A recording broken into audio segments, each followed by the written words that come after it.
La tahasadu, jangan kalian saling mendengki, kata Nabi. Kalau disebut jangan kalian saling mendengki satu orang atau lebih? Saling mendengki.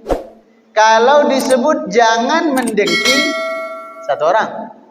Tapi jangan saling mendengki berapa orang? Satu orang lebih. Setidaknya dua orang. Apa pelajaran yang bisa kita ambil di sini bahwa kepada orang yang sudah dengki kepada kita saja, kita tidak boleh membalasnya dengan kedengkian yang sama. Apalagi kita hendak memulai kedengkian itu sendiri. Kepada orang yang dengki saja kita tidak boleh dengki, apalagi kepada orang yang baik. Kalau disebut dengki, apa makna dengki, jamaah? Dengki. Dengki itu kesedihan di hati atau kesusahan dalam hati melihat orang lain mendapatkan nikmat. Itu dengki. Misal, ada tetangga diberi rezeki oleh Allah punya motor baru, kita tak senang, kita sedih. Itu dengki. Tetangga punya pekerjaan yang bagus, kita sedih, itu dengki. Kemudian tetangga renovasi rumah, kita pening, itu dengki. Orang lain yang dapat nikmat, kita yang bersedih hati. Mestinya kan kita berbahagia juga sebagaimana bahagianya orang lain. Tapi kalau dengki tidak, sedihnya hati akibat nikmat yang didapat oleh orang lain. Dan tingkatan dengki itu ada beberapa, kata para ulama. Ada 3 tingkatan dengki setidaknya. Mulai dari yang paling dasar sampai ke yang paling parah.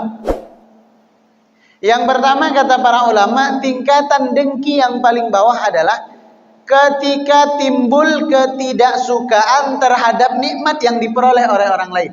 Itu dengki hanya sebatas perasaan. Tak senang orang lain senang. Tak suka orang lain dapat nikmat. Sedih hatinya orang lain mendapat kebahagiaan. Sedih hatinya orang lain mendapat rezeki. Misalnya ada tetangga kita bercerita kepada kita, Pak, alhamdulillah saya sudah diterima dari perusahaan saya yang baru nih, gajinya besar. Kalau kita mendengar cerita itu dan hati kita sedih, alamak, berarti kita hasad, kita dengki. Tapi ini baru dengki yang paling dasar. Kata para ulama, kalau dengki yang paling bawah ini tidak bisa kita obati, tidak kita tanggulangi, maka kita akan masuk ke dalam sifat dengki yang kedua. Yaitu apa? Mengambil nikmat yang ada pada orang lain agar menjadi milik kita. Sudah mulai ada tindakan ini. Contoh paling gampang. Kalau yang dengki yang pertama kan hanya sebatas di hati, tak suka, tapi tak diungkapkan dengan perbuatan. Tapi kalau sudah semakin parah, dengki itu menjadi perbuatan. Perbuatan apa? Menginginkan apa yang orang lain miliki agar supaya bagaimana caranya menjadi milik kita. Datang ke Masjid Baitus Salam. Begitu masuk ke masjid nampak sendal. Wah, ini sendal yang saya inginkan sejak dulu nih. Saya mau beli mahal, ini ada pula di Masjid Baitus Salam. Maka ketika assalamualaikum warahmatullahi wabarakatuh, assalamualaikum warahmatullahi wabarakatuh, pulang duluan bawa sendal yang tadi diinginkan. Dengki. Bukan hanya tak suka orang lain dapat nikmat, tapi kita berupaya agar nikmat itu menjadi milik kita dengan cara yang tidak halal. Kita nanam pohon mangga di rumah kita. Tetangga kita nanam pohon mangga yang sama. Qadarullah punya tetangga banyak buah, di rumah kita tak berbuah-buah. Kalau hanya dengki yang paling bawah, alamak, kenapalah mangga di rumah saya ini tak kunjung berbuah. Padahal dulu kita beli bibit sama bibitnya Ustaz. ditanam di tempat yang sama, pupuk dan perawatannya sama, disiramnya sama. Kenapa punya tetangga pula? Tapi kalau kedengkian yang kedua, kita tengok rumah tetangga. Tak ada orang. Kita ambillah mangga di rumahnya. Ketika ditanya, Pak, tadi Bapak yang ambil mangga di rumah saya. Oh tidak, itu jatuh. Daripada nanti kepijak motor, kepijak mobil, saya ambil. Padahal kita ambil dari pohonnya. Bahkan kalau perlu kita lempar. Dengki. Kalau ini tak kunjung diobati, kata para ulama, kita akan naik level ke dalam tingkat dengki yang paling berbahaya. Yaitu berusaha mencelakakan nikmat yang didapat oleh orang lain meskipun kita tak berhasil memilikinya.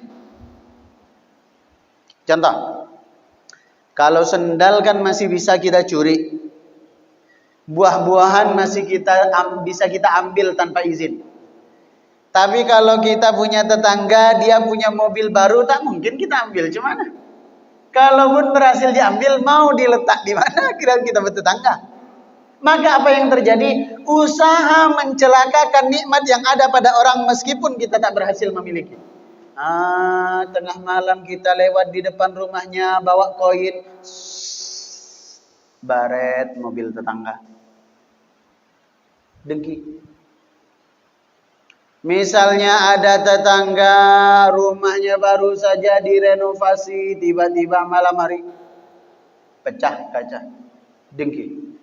Meskipun tak berhasil memiliki, setidaknya bisa mencelakakan. Itu dengki yang paling dahsyat. Segala jenis dengki, mulai dari yang paling ringan sampai ke yang paling berat, dosa besar, dan itu betul-betul merusak hati kita.